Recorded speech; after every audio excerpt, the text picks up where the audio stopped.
Hello, worldies, and welcome back to my naughty little channel. Today, it has been long awaited. I put a poll up over on my community tab and asked which video topic you want to hear me speak about. And you, majority last time I checked, it was like maybe 60% leaning, maybe 70% leaning towards wanting to hear me talk about the benefits of being a preference. So let's talk about it. Grab a drink, chill out because I will be doing my best to stay focused. I have some notes that I'll be using, and I'll go from there. So I will start. I'll try to keep these numbered. Number one, the first benefit to being a preference, which I'll define being a preference, is a term sometimes used mockingly, typically used mockingly to make women who benefit typically from the isms, trying to make them feel shame about their desirability. It's a term typically used, I would say probably coined by male-centered, unambiguous, dark-skinned Black women because they are objectifying you through the eyes of the Black male gaze. And they are, basically turning you into, not who you are at your core, not your beliefs, not your values, not your dreams, not your hobbies, not who you are as a woman, but they are turning you into an object for the Black male gaze. What you are is you are a preference. That's all you are. You are not, so-and-so who goes to Pilates. You're not so-and-so learning those languages. You're not so-and-so, trying to save the world, going into environmentalism. You're not, trying to cure cancer. You are just a preference. That is what you are. That is your entire identity. So speaking on jealousy, the jealousy that these women, the male-centered, unambiguous, dark-skinned Black women, the jealousy that you provoke in them simply by existing, it puts everyone on high alert. Energetically, it does something. Jealousy is an energy that kind of creates a fork in the road to where, you're calling attention to something, you're hyper aware, you're getting goosebumps, you're, hyper vigilant, you're hyper focused on, some sort of thing, and you're noticing that you desire it. And when you have this object of desire, a lot of times it is the lifestyle of the preference or the perceived lifestyle, the fairy tale, imaginary, the concrete, the anecdotal lifestyle of the preference. These women, it leads them to create chatter and buzz around us. So everywhere we go, even people from other communities, these women, this energy of their jealousy, they're lashing out on us. And the social dynamic that it creates is where people are then focused. Like we can go into a room and then there just becomes, all of the chatter, becomes whispers.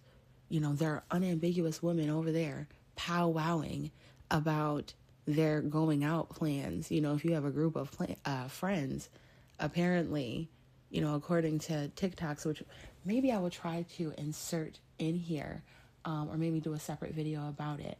But, planning that they don't want to go out with you. They feel like you steal all of the attention. They're talking about you, and, they're talking to men about you. They're asking questions about you, about what they're doing with you, about how they're treating you. They're hyper fixating on that. They're, hyper vigilant, looking for rejection and abandonment. It hurts them extra deeply to see, with them being male-centered, the center of their life, they're placing their entire, life plan on the fickleness of a man. And, where you may just be accepting, the benefits of your pretty privilege and of being a preference just as an extra, as an added bonus to your life, something that just pours into you. They more so have, it's draining them. It's kind of siphoning their energy out of them and making them talk about you and discuss about you and post about you and gossip about you and share your post and watch your videos. And, they really cross into, this, I would say kind of a unhinged, stalker type of behavior. We easily, it's easy for us to attract, die hard supporters and fans to us, because while, there's this jealous energy coming toward us and this chatter and buzz that's getting louder and louder, where people are always speculating about this, speculating about that. What's going on with Meghan Markle? What's going on with Zendaya? What's going on with Sanaa Lathan? What's going on with Taraji? What's going on with this exotical? What's going on? There are people who notice, you see with celebrities, this level of, talking about them and hyperfixating and putting them up on a pedestal. There are people who become, their bodyguards. And of course, some of them are sometimes a bit shady and, whatnot. We also attract, people who are observing the unhinged energy, the stalker energy that's coming toward us, the obsessive energy from the jealous, unambiguous dark-skinned Black women. They cannot stop talking about the exoticals to save their life. They coined the term. It's like a positive feedback loop for our pockets, basically. Like, they coined the term, we took it and ran with it. And now they're talking about us, taking it and running with it. But people often feel this protective instinct over us, people who are not jealous. We can attract that energy and care. I will say, primarily, like when I'm talking about being a preference, I think that we create a very safe energy between each other. We understand what it feels like to deal with either unwanted advances, or, this obsessive, unhinged stalker energy. Like, there are these things that we can talk about together only, as far as, pretty girl PTSD and things like that. And, it is a very safe, protective energy. We will protect our friends. We will protect our sisters. We attract that energy, of course, from institutions as well as from people, from men and whatnot. But I don't even really want to make it about that. I think that we in general have a global appeal. I think that, when we travel the world, or even when we're perceived just by people across the globe, we are just more likely to find people who see themselves in us, even if they have a different background. Even when it comes to the exotical space, we have a lot of, non-Black women over here who feel at home, who feel seen by the content, who feel protective over what we talk about, who relate on some aspects, whether they're dealing with exoticism, just dealing with maybe being white passing or having a mix that doesn't involve Black ancestry. There are so many people, whether it's having a quote unquote safe skin tone, a skin tone where people from different backgrounds from you, people who can be monoculturally a completely different background, coming from a completely different culture, can have the same skin tone as you. They can have the same features as you. They can have, they can speak the same languages as you. They may have had the same, cultural traditions in their household growing up. Whether you have an immigrant background, whether, you are from there are different subcultures in America. If your background involves one of, anything that is seen as just being something that's across the globe. Somebody can be in India and see your content and connect with it. They can see your picture and see that, oh, I look like that girl. That makes it really easy. Another benefit, oh, dang, I'm not numbering these. we're not numbering anymore, like clock it right now. But I still am using my notes, but they just kind of connect.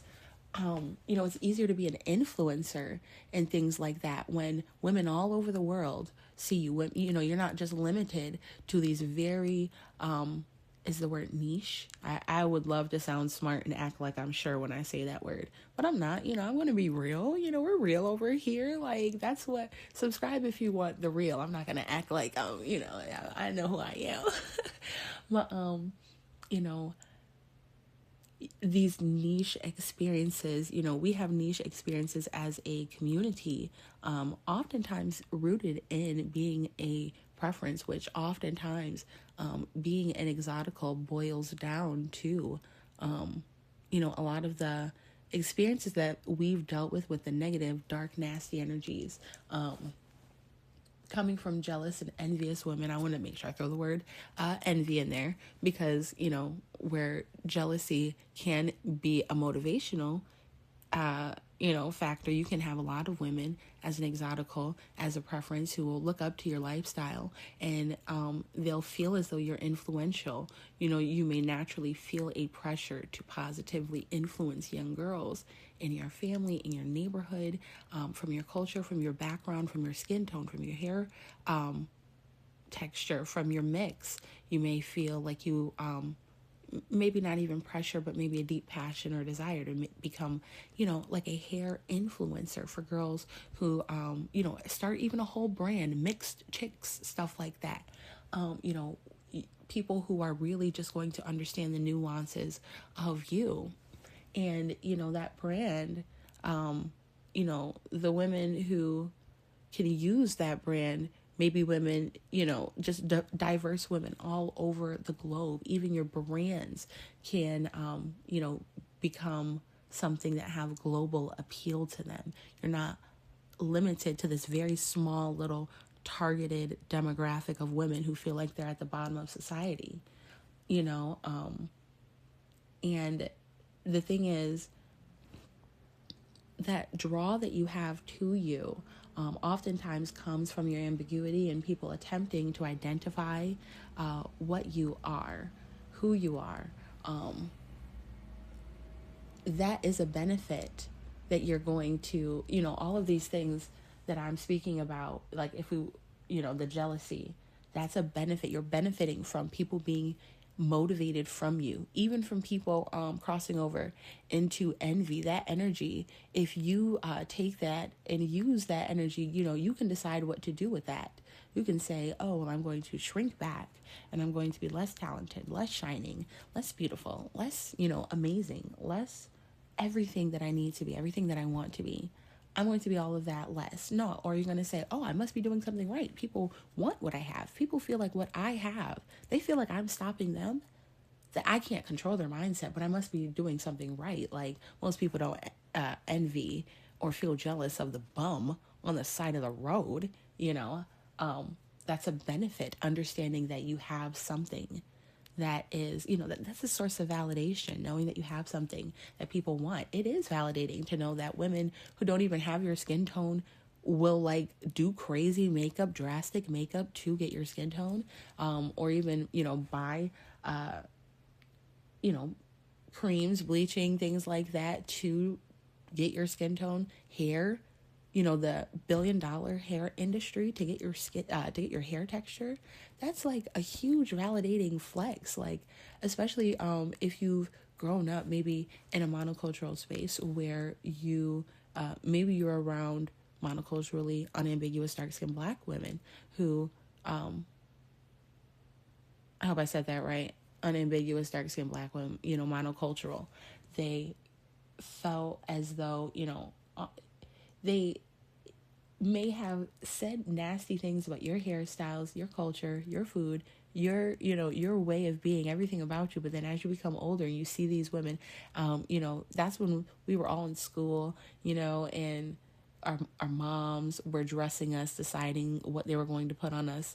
A lot of the times back then you were already that girl. But, as time goes on and you see these other women, how they grow up, this group, what they do with their checks, with their money, their income, what do they spend it on? $500 I don't even know how many weeks, so I never did that in my life. But to look like, to get my hair, to get your hair, if you're listening to this, all this money, like looking crazy. Like, I don't know if y'all seen my other video talking about, what I say, yellow bone, under eyes, ebony, something like that. Whatever, check out that video on my channel where I showed like an ebony skin influencer who speaks. I noticed she hyperfixates on preferences, hyperfixates, like can't keep them out her mouth, can't keep us out her mouth, as if we're like some good food or some bubble gum or something, or some water. I don't know. Like, cannot stop minding our business. But, spending money looking crazy. Like, I would never want somebody to be able to color pick all my makeup in this day. Like, to be honest, back in the day, like, that's always going to be a thing. Like, that's natural. You can always look back on some pictures. That's part of your makeup journey, part of your hair journey, all that good stuff. And be like, dang, like, I'm learning. Everybody's learning. But it's like, sometimes, that's wild, jumping through hoops to look like me, to look like you. That's wild. Like, and that's a benefit. Like, even subconsciously, like, even if you are trying not to feel like that, like it's in there, it's in your subconscious, whether you consciously or subconsciously feel it, you are benefiting from a what I would call a positive collective image. You are everywhere. That's two things, I think, for the positive collective image. One of these benefits of being a preference is that, one, it's easy for you to see women who look like you doing amazing things all the time. There is preference excellence everywhere. There's exotical excellence every single where, no matter what somebody chooses to identify as personally. One thing I want to touch on, I think it's really weird that, like, let's say you have a bunch of things in your background. It's like, I hate how, like, people pedestalize exoticism so much, like that like, to the point where, the same way that people want to know, like, what's in Kim K's fridge, nobody cares about what's inside Keisha's fridge, but they want to know the most mundane things. What does so and so eat for breakfast? What, like, and one, that's a thing that you can profit off of when I'm talking about being an influencer.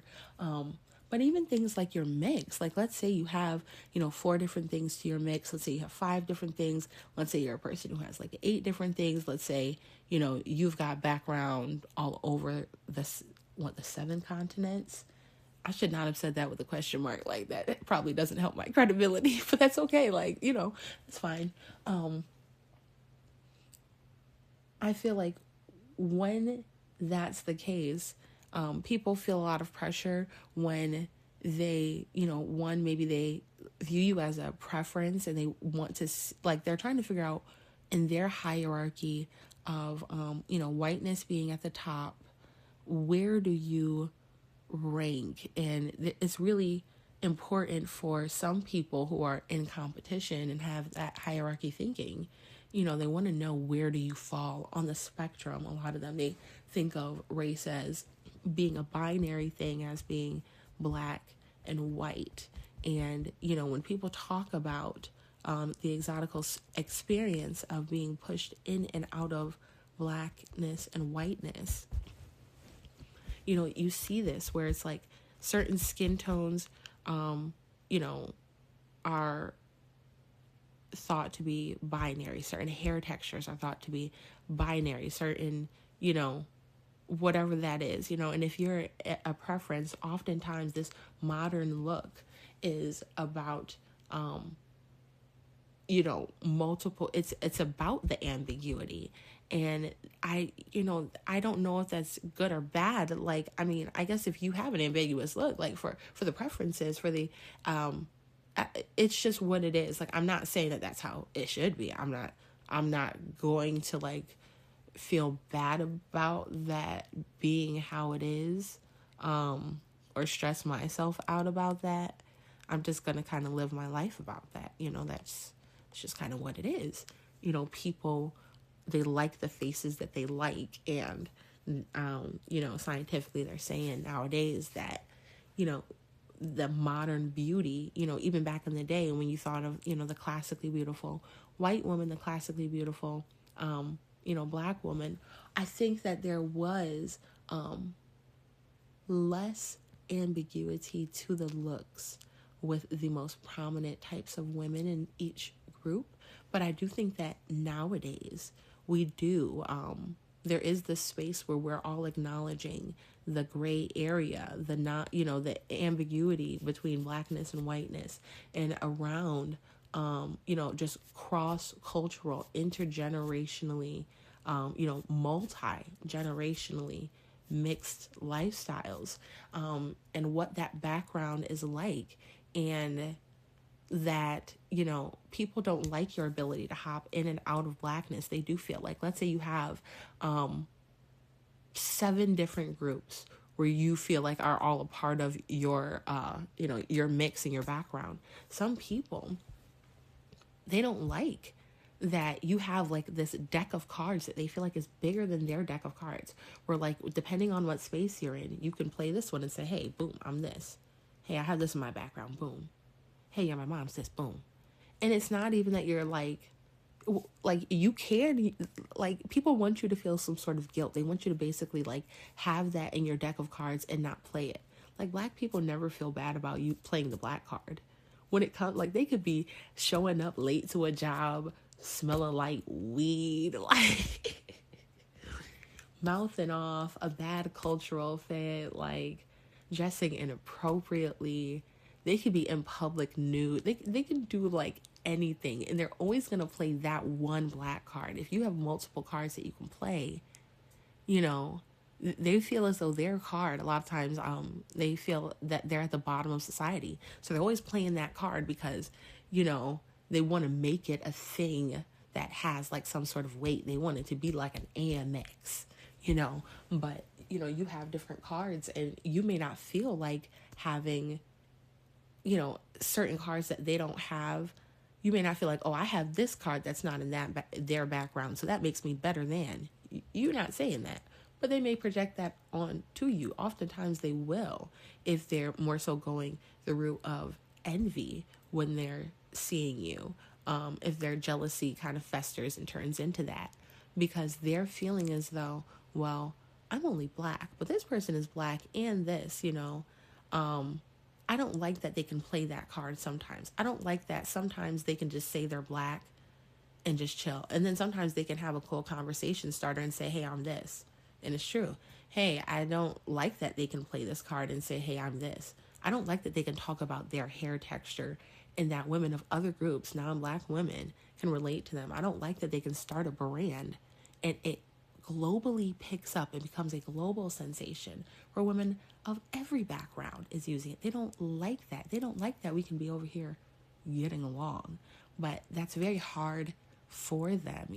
They want you to show your cards. That is one of their social climbing mistakes, I will say, is that because they're always showing their black card, they're always popping that down, popping that down, popping that down, they want you to play all of your cards at a time. So it's like you have to kind of shuffle through. If you have 8 cards, you've got 7, 8 things, you've got 4 things in your background, you have to be all of those things. To them, you have to define yourself. So honestly, it's really inhumane. Like the same way that they're always saying, get out of black women's business. Like how inhumane it would be to be a black woman and you're at your job working for the white man, and some person at your job asks you, oh, is your hair, if you were to ask an unambiguous dark-skinned black woman if her hair was a wig or like a weave or something like that, or her natural hair, that might hit way differently for her if she can't snatch off her wig and have hair down to her now, I'm going to say that women of all, I don't believe that certain women cannot grow their hair. I think that certain cultural attitudes and beliefs shape hair care in monoculturalism. If you're stuck in a culture, you have cultural attitudes and beliefs about hair, that you can have a limiting belief, or you have a bad diet, or you feel like you got to cut it all off, or you whatever it is, you feel like you have to fry it, you feel like you don't know how to use safely, you're afraid of heat, whatever it is. That's a different type of thing. But, you know, being in that space where, you're monocultural and you're only used to what, you have in your community, and everybody not stepping over your triggers, and, just this kind of trauma dumping, trauma bonding type of culture. You have, they are going to have a lot harder of a time navigating in society where they see you, and, if they are, living in denial. Now I'm going to make a video about a gorgeous, unambiguous, dark-skinned Black woman that I saw this morning, who made a video about the exotical space, giving it her flowers. And I believe she was sincere, and I think that she was gorgeous, like an Afrocentric. Like, it's so beautiful when you are your own internalized beauty standard, and you look like your own internalized beauty standard. Like, you glow differently. Like, sis was just like really beautiful. Like, she's really pretty.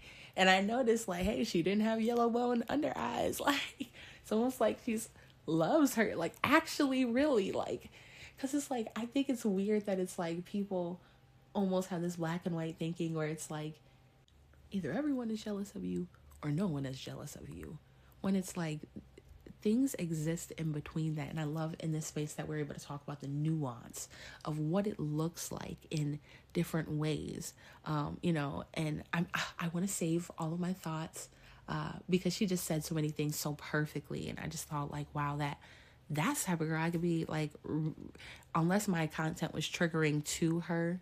That's the type of girl, I don't see why I couldn't be cool with her. Like, unless, like, I don't have any issue with Afrocentrism in general. The exotical space is, when we talk about the preferences that we mainly focus on, I think are typically, I don't know, Afrocentrism. I don't know. I don't think the exotical experience is 100% Afrocentric. I don't know. I don't know. Let me know down below. Do you think that the exotical experience of being a preference is an Afrocentric experience? I don't actually know how that goes. I have to think about that. Maybe I'll make a video about that once I think about that some more. Because, like, we do all acknowledge our blackness. I think I need to do more research into Afrocentrism and how that may be different from, like, hierarchy thinking. Because, I don't know. I don't think that Eurocentrism is a good thing. Like, I don't know. Like I said, I'm gonna get my thoughts together on that. Back to what I was, back to the regularly scheduled programming. I think that, as I was talking about, like, in the workplace, if an unambiguous dark-skinned Black woman were to be asked about her hair, and she's got your type of hair on, your hair that naturally grows out of your head, I feel like most people would say that is inhumane. If somebody were to snatch off her hair, people would feel like it's more inhumane, I think, oftentimes, to snatch off, like, a woman like that's hair versus, like, maybe an exotical or a preferences hair or something like that. Because I think that, like, there is this cultural, like, assumption that we all are actually going to have hair under the wig, versus them might be, like, given bald-headed scallywag or something like that. Not all the time, you know what I'm saying? But, and it could be the same thing over here, but it's like, it just culturally, you get what I'm saying? And I think that their attitudes just line up with not fully knowing how to embody what it looks like to just be in their own lane, or to, what it looks like to peacefully coexist if you're crossing into other ones. Like, it doesn't have to be contentious. Like, you don't have to hate somebody while mimicking them. Like, you don't have to do that. That's unnecessary. But as far as the benefits of being a preference, getting back strictly to the topic, I feel as though that adds to our positive collective image, I think, because we already have the visibility from the buzz that's created around us and the chatter. When people see other women who are jealous or envious becoming jealous and obsessive and unhinged, and even men about that, we're thought of women who may need to have bodyguards or use the buddy system or be protected, be safe, let me know when you get home. Like, I can't drive off till I make sure you're in the house. I got to walk you to the door. Got to make sure you're good. You're, all that good stuff. Make sure you're safe, because I know people are really crazy, and people, I think, who are in your group and can directly see themselves in you can see that. So there is that sisterhood piece, but there are also people in general who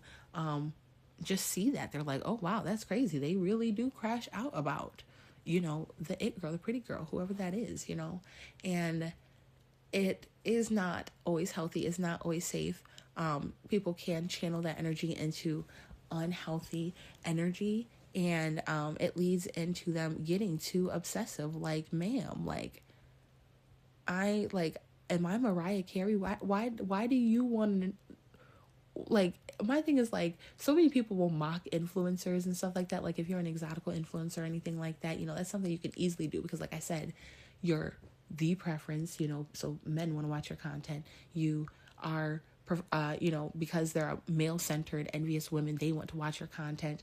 There are women who just look like you and want to watch your content with positivity. There are women who maybe don't look like you, but want to watch your content just to learn, or just because they like you, and just with a positive, like, brand deals, like money, like all of that. You can do that, but it's interesting that people will mock that. People will try to mock and tear down that profession, but it's like, it's not my fault that people want to know what I ate for breakfast. It's not my fault people want to know what I eat in a day. It's not and it's not even like a being on a pedestal, like, type of thing. I think, like, where I think that I should make this content and none of you should, or that I think that anybody who makes this, they just think that they're the sugar honey iced tea, and everybody else is like, no, not that at all. But I feel like we're in a recession. Like, why are you not? Like, I just feel like people will try to mock people doing something like that, not hurting somebody, doing some TikTok dances or something. And it's like, you could be out here scamming, robbing, unaliving people, and you're mad that somebody's doing TikTok dances, when it's like, people, one, that's exercise. If you see some of those, I noticed that. When I watch some of those women who do a lot of TikTok dances and stuff like that, and people will try to be like, oh, they're just like a silly little influencer. Especially when I see those girls who are going at it. A lot of times, one, they're traveling to get to different backgrounds and whatnot, so they're actually getting out of the house, they're having cool experiences, they're meeting people, they're getting to take cool pictures, and they be looking toned, they be looking lean, they be looking good, because it's like they're moving their body. It's like, if, like, so many women are using excuses like, oh, I can't afford that gym membership, to be like 300 pounds, like close to 300 pounds, like close to 200 pounds, like, that's insane. When it's like, there are women getting fit, doing TikTok dances in, like, anywhere, like literally in a subway bathroom. I be seeing these people do these things everywhere. They're doing them in locker rooms. They're doing them in the train stations. They're doing them in the grocery store. They're doing them outside. They're doing them in their living room, and they're moving their body. And it's like, they getting paid. They're not hurting nobody. It's like, and obviously it's profitable for them. So it's like, you're mad, but they're making money. And it's like, you can get mad at people's beauty, but it's like, that's not going to make people want to stop incentivizing it, rewarding it, consuming it, purchasing it, whatever, rewarding it. I might have already said that word, but, I feel like seeing people want to look like you can add to your positive collective image, because it's like, wow, everybody wants to look like us. I naturally have the look. Everybody's trying to get that look. That girl's paying to get the look. People will even watch you and stuff to try to figure out how you they'll watch, they'll listen, they'll analyze, figure out how you got that beauty that you may have even naturally been born with, or even if you have procedures, if you have cosmetic enhancements, if you have anything, whatever you're doing, even if it's your diet, it's your vitamins, it's your water, it's your workout, it's your secret is TikTok dances in your living room. People say, oh my God, she got a BBL. No, she does TikTok dances in her living room. Which, like, I know that on here, we're not focused on, like, our life mission over here is not to have the biggest, juiciest booty cheeks in the world. But there's nothing wrong as a woman with wanting to have womanly curve. And nothing, that's better than having, curves in your neck and curves in your armpits and curves where it shouldn't curve. Sometimes it is supposed to be a straight line. Sometimes it doesn't need to curve at that angle. Oh my gosh. But I feel like, you just see women who look like you always having the confidence to pursue their dreams, because with your whether it's just your background and your family, whether it is women who just have your phenotype, whether it is friendships that you're easily able to make because you're not envious of the next woman, because you don't feel like you're at the bottom of society. Like, you don't feel like this woman's beauty, her pretty privilege, you don't feel like her pedestal, her being preferred by certain people, you don't feel like anything about her makes you feel threatened or like you're missing out on something. If anything, what you would feel is inspired, positive.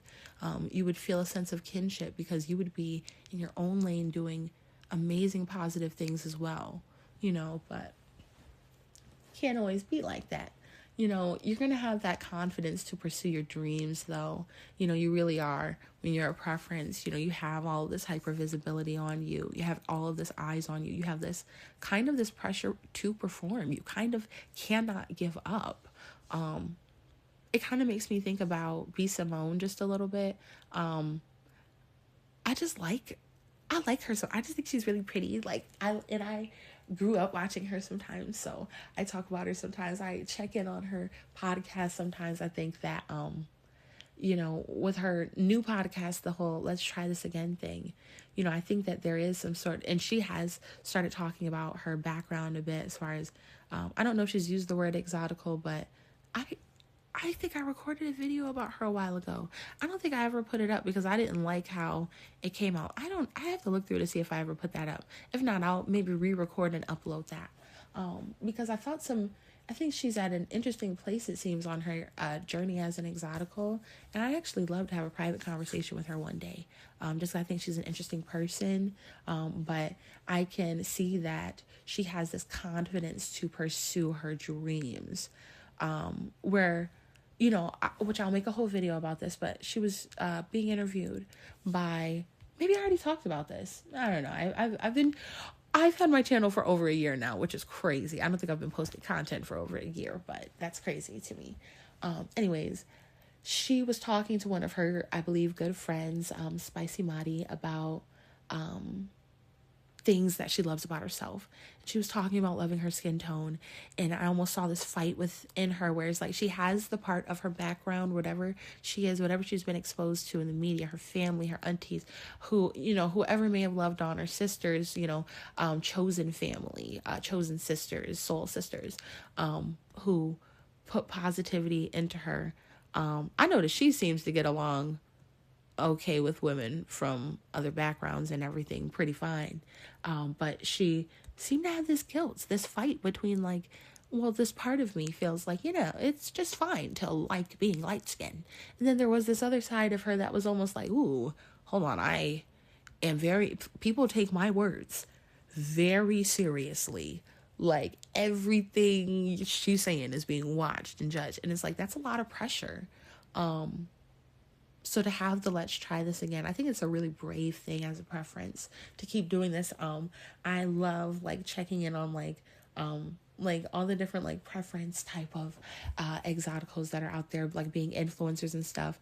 I love to follow them when I can. I don't really watch anybody too religiously, but I love to watch them because it's all of them, I just know that they can be the sweetest, innocent, most girl, and just or sweetest, innocent, most kind, caring, hardworking woman. And just because of her pedestal and all these benefits that people know about her, people know she's got confidence to pursue her dreams. So people say she can afford to have me speak down to her today. She can afford to have me send her a hate comment. She can afford to have me try to publicly humiliate her or shame her or try to say something to her that's, inhumane, or maybe try to be violent towards her, or try to dox her or get her fired, or try to critique her for her life or her choices or whatever it is. Even her looks, to put her down, to say the things that you would never be allowed to say to an unambiguous dark-skinned Black woman. It's absolutely sad and insane that that's how things are nowadays.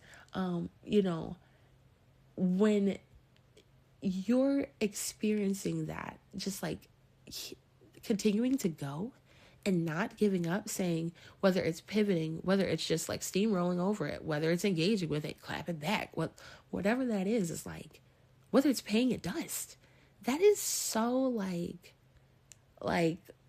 ooh, like that clock, that energy is just, it feels so beautiful to be like, so you're trying to tear me down because you want to stop me, because I can't accomplish great things. So I got to go harder, because you're only attacking me because you're intimidated by the things. Like, nobody's trying to attack nobody's going to try to tear down what you have unless it's going to be tall. Like, nobody tries to tear down an anthill. It doesn't become like a whole thing where it's debated about and talked about and everything, this little anthill or whatever. People just keep it moving. They just walk. It doesn't really affect their day or whatever. But you're like a skyscraper. People are trying to tear you down. They're trying to decide, should we tear them down? People may be defending whether or not they can tear you down. People are trying to defend you and say, no, this is a precious building. This is a great thing. This, is a landmark. We can't tear this down. That's why I talked about before, one of the benefits, that protective instinct that people will have over you, women in your community as well as men. But having this connection to multiple backgrounds, you are going to have the benefit of, especially if you have like a multilingual family, a multicultural family, you're going to have different skills, different attitudes, different politics, different history, different historical events shaping your backgrounds, different holidays. That is insane. Like, different attitudes about America, different attitudes about politics and capitalism, and about work, and about love, and about religion, and about your body, and about womanhood. Skills like organization, skills like self-regulation, skills like maintaining your mental health, skills like your nutrition, your diet, your exercise, your spirituality, and setting and keeping positive family traditions. Being able to feed yourself healthy foods, maintain your beauty, all your beauty secrets that are linked to your background or linked to your granny or your nonna or whoever, all of those secret things and whatnot. Those are skills that you have that take you so much further. You can monetize so many of those. You can turn those into a brand if it's scientific knowledge about chemistry and, emollients and solvents and, making lotions and potions, or, whether it's mental value that you bring as far as understanding how to unlock mindsets. And certain people's bloodlines have generational curses, versus maybe some of your bloodlines that formed you didn't, either some of them or all of them never faced certain generational traumas and carry certain generational curses, or you've overcame certain things in your bloodline, or you have just being able to pull from different backgrounds, already having that experience and that access, that proximity, that's part of you. It's flowing through your bloodline. It's in your household. It's in your family tree. It's in your neighborhood. It's in your school as a child. It's in, your friend group. It's in your life. It's in who you are. you have all of those things that kind of flow in together that you can pull from to figure out, well, I can regulate. I don't know why I'm thinking about that popular TikTok sound where it's like, now do it like a black girl. Boom, da, boom, da, boom. Do it like a white girl. Now do it like Latina. You know, I think like literally that's how it is sometimes when it comes to your skills. Like, okay, at this job interview, who do I want to be today? In this conversation, in this bar tonight, who do I want to be tonight? Because I am so multifaceted that, you know, you're going to tell me, I tell you 1% of my life and it's bragging. You know, that's how it can be when you're the preference. You can't even share everything, you know? Even things like sharing PR can be seen as bragging, talking about relationships, talking about your career, talking about your fashion, talking about your family, talking about your lifestyle, talking about your finances, talking about your body, literally anything, talking about your background. For you, it's going to be seen as like, oh, we know your life is just the prettiest princess in all the land. We get it. Like, shut up. We don't hear it. So it's like, okay, that's already how people are feeling. If you run down and you tell people like, well, actually, you know, that's how you really make people mad. Well, actually, my dad is this, my mom is this, and then I can speak this language and this language and this language and this language. My grandma spoke this language. In the house, it was like, that is seen as bragging. That is just your life. That could just be your life. That's just your life. And that's bragging. Is wild. That's very insane. You know, and a lot of people who even may be multiracial, they may have this sense of shame where they're trying to seek safety. It's okay psychologically to want to seek safety, but they have this toxic and self-deprecating way of trying to go about it where they will deny their other backgrounds. They'll deny these beautiful things about them. Like, that's literally like people trying to assimilate into American culture, being embarrassed to bring delicious, healthy, home-cooked lunch from home because all these people who are eating peanut butter and jelly are going to be teasing you for, you know, your rice and peas or your curry chicken, or, you know, you're eating some Korean food, you're eating some, whatever it is. Like, I don't even know how to pronounce a lot of foods. I just eat certain things, you know, whatever's part of your background, but you're eating something, maybe it smells weird to them. You know, you could be eating things that's good for, you know, it's got antioxidants in it. Like, that's what's really weird to me about Black culture and stuff. And like, they be trying to like, it's really weird. It's like they be trying to make you feel bad about like eating food that has antioxidant skin, that like literally like the super foods that make you like eating your skincare from the inside out. Like, and it's not even just that community. The unambiguous and like plain white American background can be like that as well. That's why they call it, you know, assimilating to the Western culture and everything, to that white culture. But in general, they do oftentimes expect you to assimilate. The unambiguous dark-skinned Black culture does expect you to assimilate, and it's insane. Like, whether like they expect you to assimilate or defend or explain or answer intrusive questions, be okay with, like, the same way you're not supposed to touch Black women's hair. You're not supposed to comment on Black women's hair. You're not supposed to insult Black women's hair. You're not supposed to ask questions. You're not supposed to ask questions. But it's like, they don't have any issue doing that to you. So since people are already trying to poke and prod, okay, then just be this beautiful mystery then. Be as multifaceted as you want to be and embrace it all and pull it out whenever you want. Say, I'll play this card this day, I'll play this card this other day, and this day I'll show that I have this hobby, and this day maybe I'll talk about this story, maybe this day I'll talk about this part of my background, maybe I won't talk about this part of my background for 365 days if I freaking feel like it, because I'm a human, not a puppet, not a tool. People will really try to pressure you, and it's really sick. But when you are a preference, you know, just because I see things like, it does make me really upset when I'm like scrolling and I'm looking at influencers that I like and stuff. And it's like, everybody's being positive. And there's this one big back in a bonnet that's got some negative shit to say. And it's like, you could be running on the treadmill right now, bitch. You could be eating vegetables right now. Show me your last meal. And I promise you have bigger fish to fry. How many chins? How many chins? I think you have bigger fish to fry than whatever this beautiful exotical influencer, whoever is doing, whatever this preference is doing, whoever she's dating. You have bigger fish to fry than being in her business. But you, as the preference, can always benefit off of that weird stalkerish behavior. Just understand that people want to stalk you anyways. So you can play that game a little bit, like, oh, well, then I will show you. I will, and I know you will pay, and I know you will watch. Like, to your haters, you're obviously definitely going to have your genuine supporters. But I mean, hey, your haters and, the supporters are both going to be the ones who pay your bills. People will watch exotical content and hate it the whole time, and it's still paying your bills. So oh my God, I play too much. Like, it's just funny to me. But like, especially like the languages, like just being brave. As a preference, I feel like you don't feel like you have to be like just this regular wallflower plain Black girl that's just like cares about social justice warrioring and being a mammy.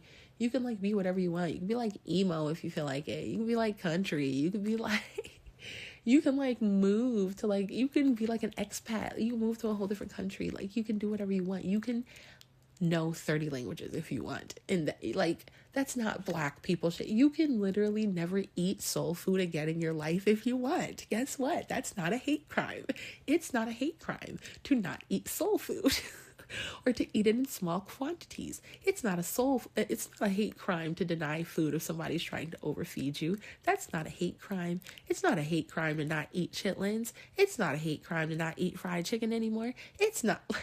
Or to decide that you don't like the skin, to decide that you only take a couple. It's not a hate crime to only take a couple bites of the chicken and put it down. I don't gotta suck all the skin and the meat and the tendon and the everything off the bone.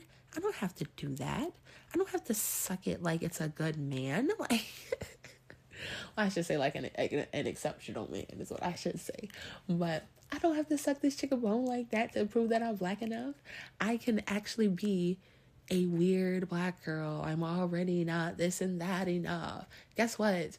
I'm going to be weird and rich and paid, and I'm going to make great friends who are not haters, who don't feel like they're at the bottom of society. And I'm going to have a great life. And I'm going to,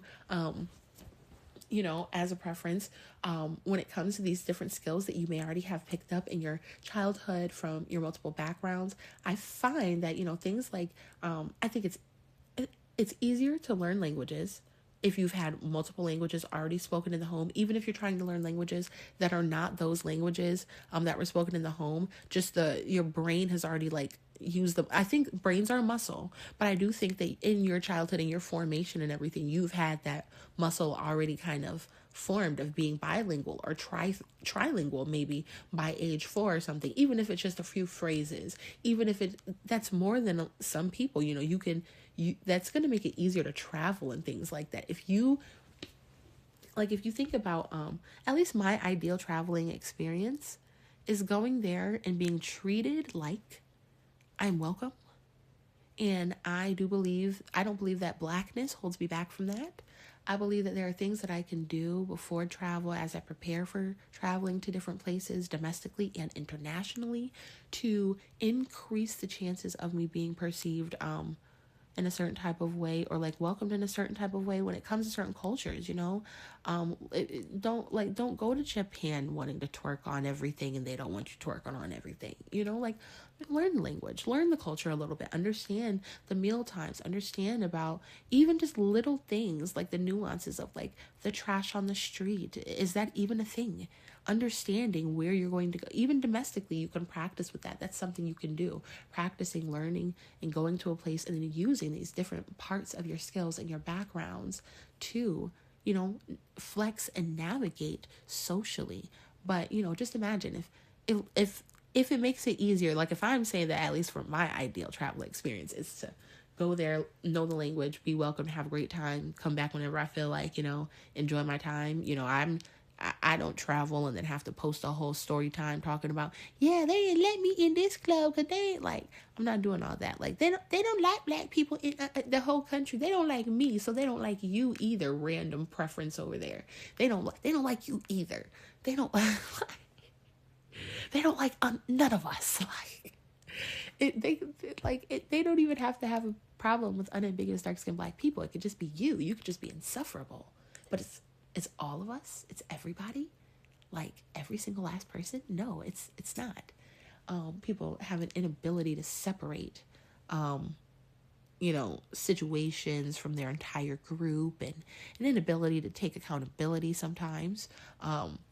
But it's easier to travel, when you know all these languages, in my opinion, from my experience, from people that I know. It's easier when you don't have to carry around a guidebook, when you know the slang, when you know the different dialects, when you know, like, I don't know, I just feel like you're giving yourself a head start in life, or you've been given a head start in life if you already could speak a few couple languages. There are some kids who are not speaking at all one language. So if you were at like 3 or 4 or something, you're speaking a whole bunch of languages or something like that, it gives you a head start in life. That bilingual, trilingual pay is no joke. No joke. Learn, like, I'm telling you, it's just being able to navigate with different types of people, and I think that because you've had this positive self-image of people wanting to see you, so I see people who want to look like me, so me can't be too bad. People want to look like my skin tone, so this skin tone must be pretty. People are paying for it. It must be okay. There must be some people who are this skin tone who are attractive. We can never point them out. We can never admit it, but there's got to be somebody who, has your features as the preference, and if you're being treated in a certain type of way and people are giving you this fan-like behavior, this stalker-like behavior, I think oftentimes you are benefiting from being a preference by having a more stable and a more positive self-image. Like, negativity is often seen more so as projection. Like, you're either talking to me nice, or like, because that's what I'm used to, or I'm just going to expect that you must be projecting, because it's like you don't believe that you're at the bottom of society. So if somebody's like at the bottom, you're going to perceive it more so as a crabs in the bucket mentality. You're not going to necessarily turn that criticism inward and say, I'm wrong, I'm bad, I did something that I shouldn't have done, I'm not being a nice girl, I need to like shine less, do less, be less, whatever, be more submissive, more passive. I need to, be subservient, and feel like I'm under and I'm beneath the women who feel like they're at the bottom of society, instead of it being their job to work on their life and their social climbing strategies and their mindsets and their traumas. It's my job to get off the pedestal. That's one of the things when it comes to, being a preference. You're going to start feeling as if like, oh no, that doesn't make sense. That's illogical. Like, obviously, like, just the types of comments they want to leave online, the types of content they want to make, the types of content that they consume compulsively while hating it. Like, my algorithm doesn't trigger me on a daily basis. Like, I don't understand why you keep watching exotic content if it makes you so mad. Why you keep talking about preferences if they make you so mad, if you're so bothered by everything they do.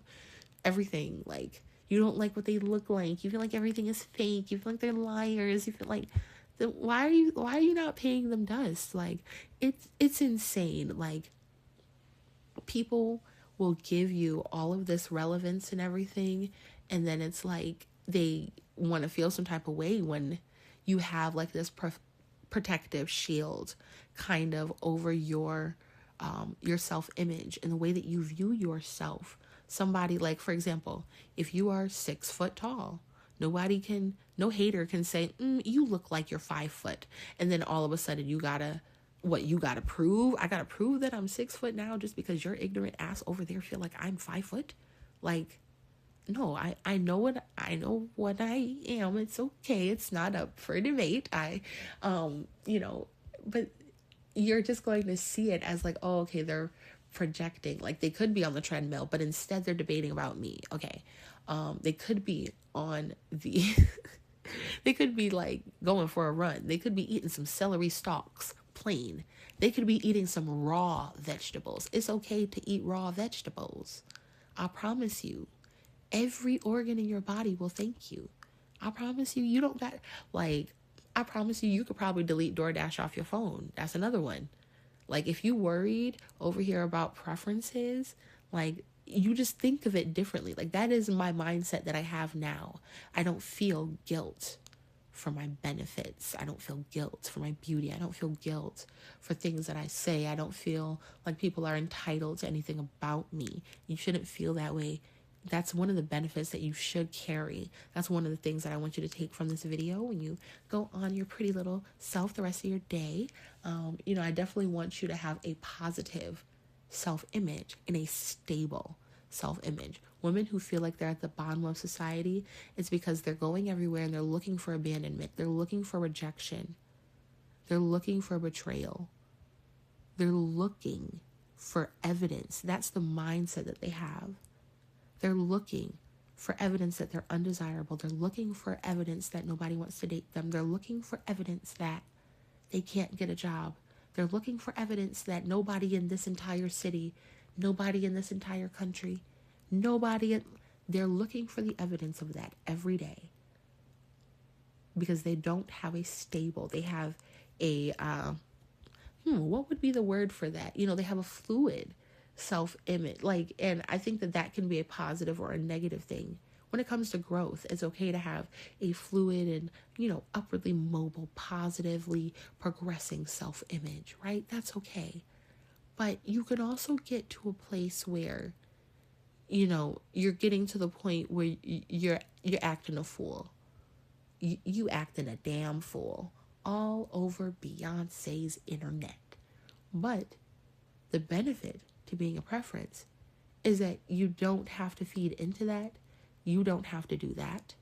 Like me, I know that it seems to be a common practice in Blackistan to post videos online in a muumuu and a bonnet with my 7 double chins out. But I don't need to participate in that cultural practice as a benefit to being a preference. And you don't either. You don't have to participate in any niggatry you don't want to, any bullshittery, anything that you don't have to. You can simply just allow yourself to gain the aura of being a preference and of everybody speculating about you. You have infinite aura being a preference, like so much aura that it just gets to be too much sometimes. Like, I feel like being a preference, and it's like, you're not like, but it's like all these things that I'm talking about, like people have made a whole term based on male-centeredness, black male desires. And I'm talking about all these benefits because this is just things that I'm talking about that I notice about things that preferences experience that I can't necessarily say are negative things. And it's like, okay, so how am I supposed to be talking about this? Crying? I'm supposed to be crying right now? I'm supposed to be, oh my God, I'm so sad that people act like stans over the preferences. I'm so sad that the exoticals are popping right now. I'm so sad and heartbroken. No, I'm actually, I'm thankful. I'm very grateful to finally be making this video. I hope you guys got what you were looking for in watching this. This is a longer video. I try to pop them out sometimes, and I try to stay focused when I make a longer video. Sometimes I twist and turn a little bit, but I'm working on that. But that's just part of who I am. That's how I talk about things. But I hope you guys, I want to try to make sure in 2026, I want to be intentional about making sure that if I put a certain video title, or if I'm leading y'all to believe I'm going to talk about something, I want to try to make sure that I'm actually talking about it for the majority of the time in the video, instead of, and like making sure that I'm bringing things back together. So I hope that all, resonates with you. I hope that you're feeling good about being a preference today on this fine, beautiful Friday. And because I'm going to post this on Friday. Yeah, Friday. And until next time, worldies, eyes on the prize.